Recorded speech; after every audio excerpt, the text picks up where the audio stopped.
교회는 참 독특한 단체입니다. 우리 주위를 둘러보면 이런 모임은 찾아보기가 참 힘듭니다. 가장 독특한 특성 중에 하나는 구성입니다. 갓난 아기부터 노년에 이르신 어르신들까지 공통된 하나의 관심사를 가지고 매주 모입니다. 하나의 신념을 가지고 매주 모이는데 매주 모이는 것도 모자라서 수요일마다, 금요일마다, 그것도 모자라서 새벽마다 주중에 끼리끼리 모이기도 합니다. 뭐 하고 있나 살펴보면 2000년 전에 쓰여졌던 오래된 책자 하나 들고 같이 읽고 나누고 그렇게 이야기를 나누곤 합니다.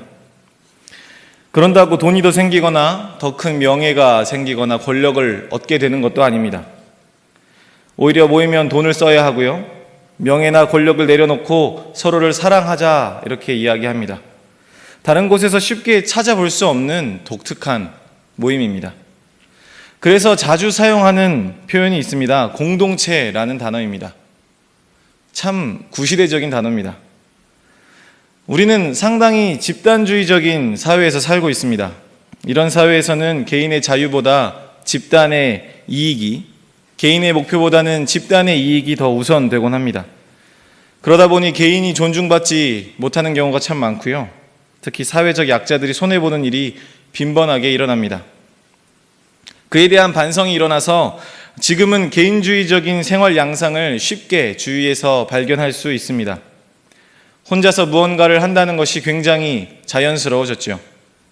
개인의 선택과 개성을 존중받고 싶다는 욕구는 굉장히 보편화되었습니다. 이런 분위기 속에서도 교회는 변함없이 공동체성을 지속적으로 중요하게 생각합니다. 에덴 동산에 있던 한 가정에서부터 시작해서 흰옷 입은 주의 백성들이 감사와 승리의 노래를 부를 천국잔치에 이르기까지 교회는 공동체이기 때문입니다. 물론 성경은 공동체를 이루는 개인들을 존중하고 무시하지 않습니다. 그렇기 때문에 우리는 공동체와 개인을 모두 존중하고 사랑하는 균형을 잘 찾아가는 지혜가 필요합니다. 우리는 대개 사회의 흐름에 따라 그 분위기에 맞춰서 나의 관심사를 따라 나라는 개인이 어떻게 살아갈지 고민하고 기도합니다. 주로 개인을 위한 기도에 많은 시간을 쏟곤 하지요. 오늘 밤에는 성도들의 연합을 노래하는 시편 133편을 함께 살펴보려고 합니다. 그리고 133편이 말하고 있는 공동체성이 무엇인지, 또 오늘 살아가는 우리와 무슨 관계가 있는지 살피고 함께 교회와 공동체를 위해서 기도하려고 합니다. 오늘 본문은 다윗의 노래입니다. 동시에 성전에 올라가는 노래라는 시리즈 중에 하나입니다. 다윗 시대는 성전을 짓기 전인데 다윗이 지은 시가 성전을 올라갈 때 불리고 있습니다. 참 재미있죠? 성전에 올라가는 노래라는 시리즈는 포로기 이후에 이스라엘 사람들이 예루살렘에 올라가며 부른 노래의 모음입니다. 시편 120편부터 134편까지가 이 시리즈에 속해 있습니다. 사람들은 절기마다 성전으로 순례했습니다. 그리고 이 순례자들은 이 15개의 찬양시 가운데 자신의 순례 여정에 맞추어 노래하곤 했습니다. 오늘 본문인 133편은 예루살렘에 도착한 순례자들이 다시 예루살렘을 떠나 각자의 자리로 돌아가기 직전에 마지막으로 예배드리는 모습을 담고 있습니다. 이스라엘 전국 방방곡곡으로 흩어지기 전에 하나님의 백성들이 함께 모여 불렀던 노래가 오늘 본문입니다. 그들 중에는 이방인의 땅에 정착했기 때문에 국경을 넘어 먼 길을 가야 하는 사람도 있었을 것입니다. 그들은 하나님 안에서 형제들이 함께 할 수 있다는 것이 얼마나 큰 기쁨인지를 헤어지기 직전에 함께 불렀습니다. 그리고 성전이 지어지기도 전에 다윗이 만들었던 노래를 부르며 함께 기뻐하고 즐거워했습니다. 얼마나 즐거웠는지 감탄하며 즐거워했습니다. 그 감탄의 소리를 함께 우리도 느껴보는 마음으로 감탄의 목소리를 가득 담아서 1절 말씀을 함께 읽어보도록 하겠습니다. 함께 읽습니다. 시작. 보라, 형제가 연합하여 동거함이 어찌 그리 선하고 아름다운고. 여러분 보세요. 형제들이 하나님 앞에 함께 모여 있는다는 것이 얼마나 아름답고 얼마나 선합니까? 라고 감탄하며 노래하고 있습니다.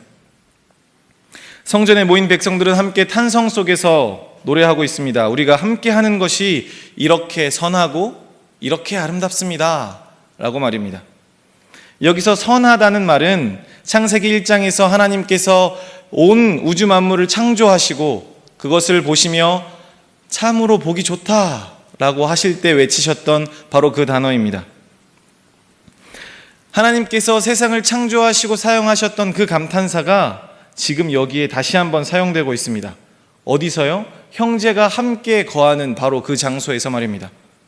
공동체의 연합이 하나님의 창조 질서에 참으로 부합하고 매우 유익하며 선한 일이라는 것을 함께 노래하고 있는 것입니다. 누가 보시기에 사랑스러웠을까요? 온 세상 만물을 창조하시고 누구보다도 아름다움이 무엇인지 가장 잘 알고 계시는 그 하나님께 형제의 연합함이 아름다웠다는 것입니다. 바로 그분께서 창조 질서를 회복해가는 자기 백성들을 보시면서 사랑스럽다라고 하실만 하다는 것입니다.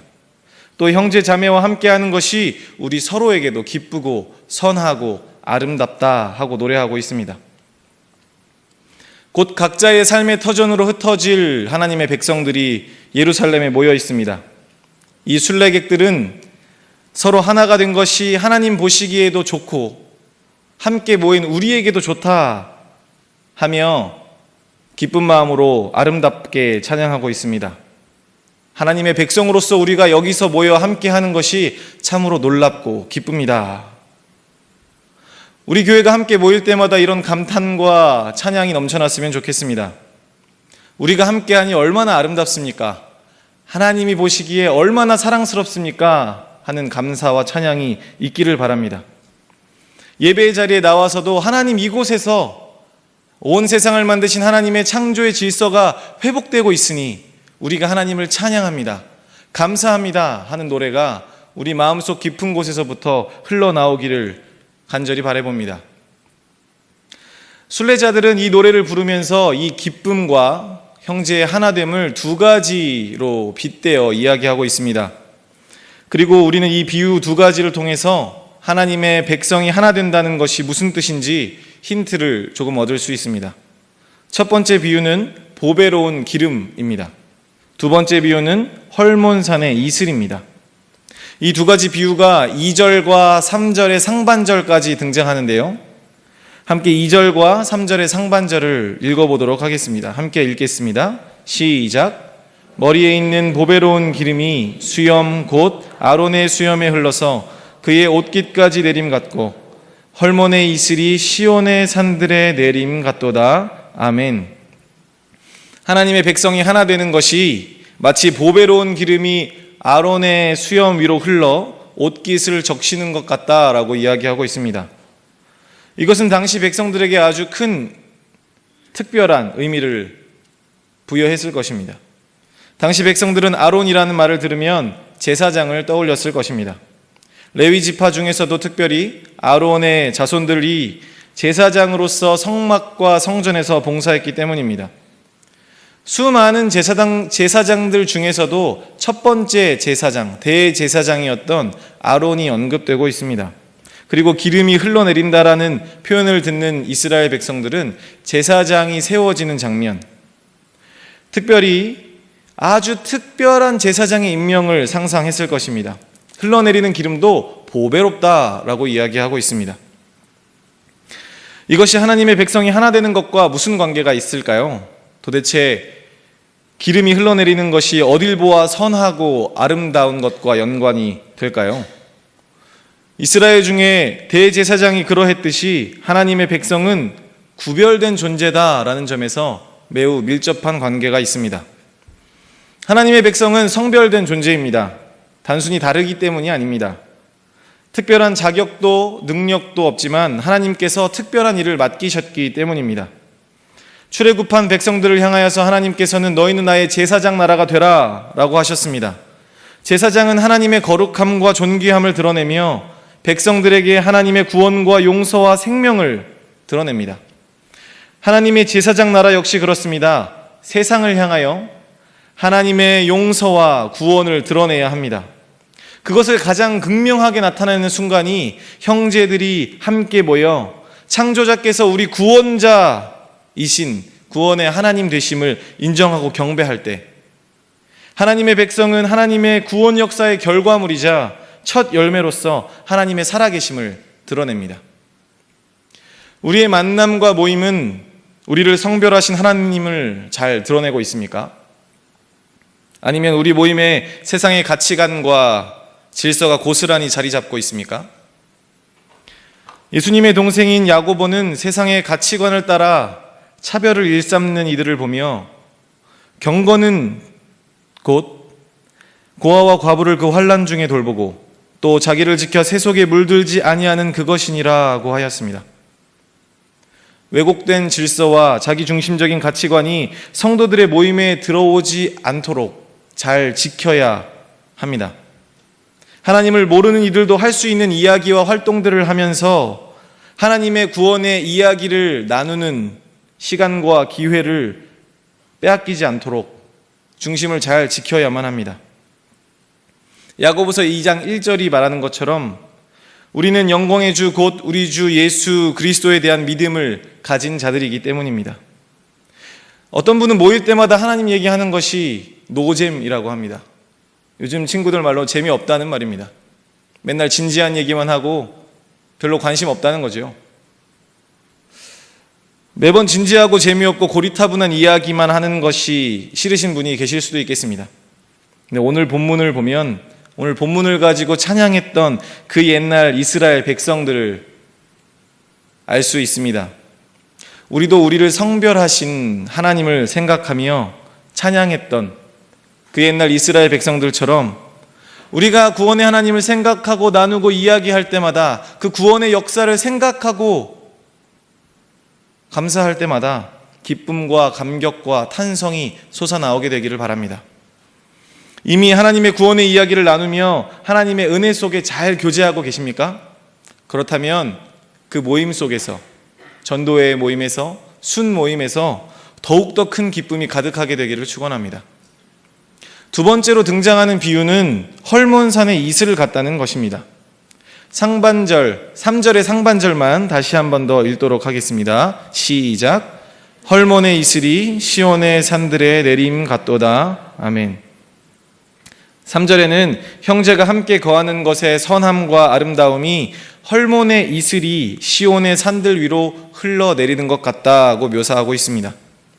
2절에서는 하나님의 백성들이 성별되어 아름다움을 드러낸다는 의미를 담고 있다면, 여기서는 하나님께서 공동체 위에 풍성하게 복을 주시기 때문에 공동체의 연합, 형제 자매의 하나됨이 아름답고 선하다라고 이야기하고 있습니다. 이스라엘 북쪽에는 해발 2700m 이상 되는 높은 산이 있습니다. 이스라엘 주변에는 높은 산이 별로 없는데요, 볼 수 있는 가장 높은 산입니다. 한여름을 제외하고는 꼭대기에 항상 눈이 쌓여 있습니다. 이스라엘의 산지가 참 많이 있지만 우리나라 같은 우거진 산을 보기는 어려운 것 같습니다. 그런데 이 산 근처로 가면 참 우거진 깊은 산세를 볼 수 있습니다.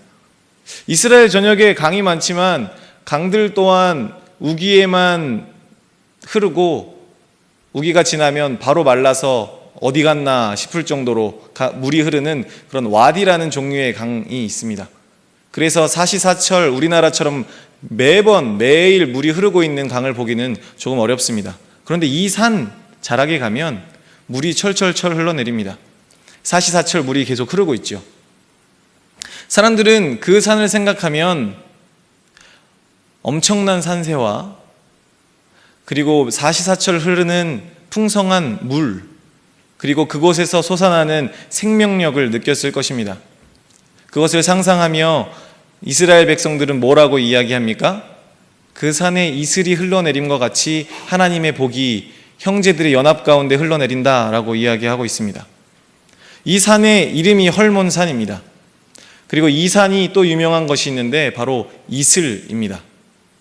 많은 이슬이 내려서 그 이슬 때문에 많은 풀들이 잘 자라고요. 심지어 요단강의 근원이 그 산에서부터 흘러나옵니다. 그런데 하나님의 백성들은 하나님의 은혜를 생각할 때 이 산세를 생각했습니다.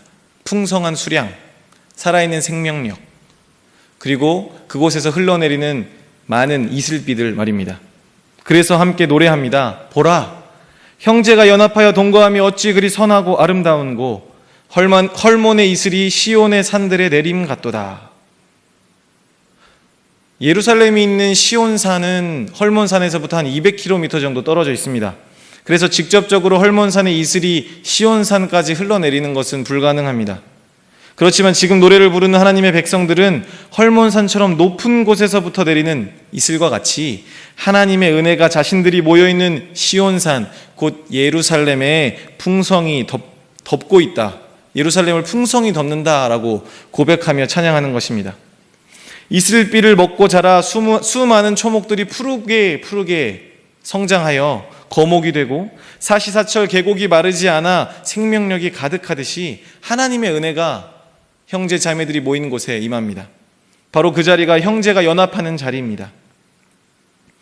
오늘 우리의 모임에도 하나님께서 위로부터 주시는 풍성한 생명력이 있습니까?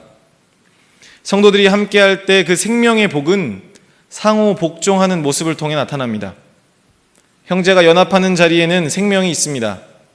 그 생명은 먼저 자기를 기꺼이 내어주신 예수 그리스도의 낮아지심 위에 꽃 피운 열매입니다. 예수님께서는 지상에서 가장 수치스러운 십자가로 가셔서 부끄러움을 개의치 아니하셨습니다. 그것이 예수 그리스도의 기쁨이셨습니다. 그렇다면 향기를 바라는 생명은 예수님을 따라 자신의 낮아짐을 우리의 기쁨으로 여길 때 만날 수 있습니다. 그래서 바울은 에베소서 5장 21절에서 그리스도를 경외함으로 피차 복종하라 라고 이야기하고 있습니다. 그리스도를 경외하기에 서로를 섬기고 복종하는 것이 우리에게 주신 그리스도의 생명을 따라 더 풍성한 생명의 결실을 맺는 방법입니다.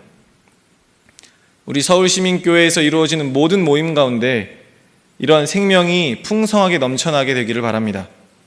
높은 곳에서부터 풍성하게 부어주시는 하나님의 은혜로 풍성한 생명력을 드러내어 성도의 하나됨이 얼마나 아름다운지를 나타내실 수 있는 모든 모임이 되기를 바랍니다. 본문 3절 하반절 내용을 살피면서 말씀을 정리하려고 합니다. 시인은 본문 3절 하반절에서 형제가 함께하는 것이 선하고 아름다운 이유를 다시 한번 요약하여 정리합니다. 제가 읽어드리겠습니다.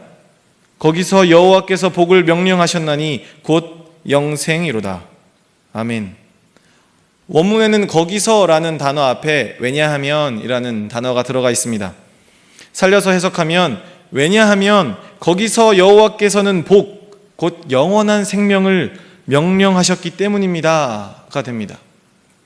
형제가 함께하는 것이 선하고 아름다운 이유는 형제가 함께하는 그곳에서 하나님께서 영원한 생명을 베푸시기 때문입니다. 앞에서 본 것처럼 하나님의 풍성한 복은 기름과 이슬에 빗대어져서 설명되었습니다. 기름은 하나님께서 우리를 거룩하게 불러내어서 성별하신 것, 우리를 거룩한 백성으로 삼으셨다는 것을 의미하고, 이슬은 하나님께서 풍성한 생명을 부어주신다는 것, 끊임없이 위로부터 흘러내리는 복을 우리가 누릴 수 있다는 것을 나타냅니다. 이제 삶의 자리로 돌아갈 순례자들은 확신 속에 이 노래를 마칩니다. 보세요, 형제들이여, 함께 거하는 것이 얼마나 선하고 아름답습니까? 거기서 여호와께서 복, 곧 영원한 생명을 우리에게 주십니다. 형제들이 함께 모일 때 자기 백성을 구별하여 세우신 하나님의 구원이 드러납니다. 또한 형제들이 함께 모일 때 기쁨으로 자신을 낮추신 예수 그리스도의 생명이 나타납니다. 이 확신의 노래를 부르며 삶의 자리로 돌아가는 순례자들은 어떤 삶을 살게 될까요? 그들은 형제들과 함께 있을 때처럼 확신하고 경험했던 그 감격과 기쁨을 가지고 풍성한 복을 자신의 각자의 삶의 자리에서 나타낼 것입니다. 그것을 감추려고 하지도 않을 것이고 드러내기를 멈추지도 않을 것입니다. 연약하여서 종종 쓰러지고 실패할 수 있지만 거룩한 백성으로 부르신 하나님의 구원을 드러내려고 노력할 것입니다. 때로는 확신이 흔들리고 받은 은혜가 희미하게 느껴질 때도 있을 것입니다. 그렇지만 하나님께서 자기 백성에게 부으시는 풍성한 생명력을 나타내려고 할 것입니다. 그리고 다시 모여 하나님을 예배하며 하나님의 백성으로 하나 될 것을 기대하고 소망하는 마음으로 자신의 위치로 돌아갈 것입니다. 세상에서 참 보기 힘든 집단, 이 공동체, 이 교회에 우리가 왜 모이기를 힘쓰나요? 우리 주 앞에 모여 형제 자매들과 함께하는 것이 복이기 때문입니다. 그곳에 하나님께서 복을 주시며 그곳에서 망가져버렸던 우리의 거룩함과 희미해져 버렸던 우리의 생명력이 다시 회복되기 때문입니다. 형제들과 만나기를 즐거워하시기를 바랍니다. 그리고 함께 모여 하나님의 구원의 역사를 기억하고 고백하고 서로 낮아지기를 즐거워하며 섬기고 더 풍성한 그리스도의 생명을 경험하시는 저와 여러분이 되기를 소원합니다. 우리 교회의 모든 모임이 그렇게 되기를 바랍니다. 우리 모두가 그러한 마음을 가지고 예배의 자리에, 기도의 자리에, 나눔의 자리에, 섬김의 자리에 기꺼이 나아가게 되기를 바랍니다.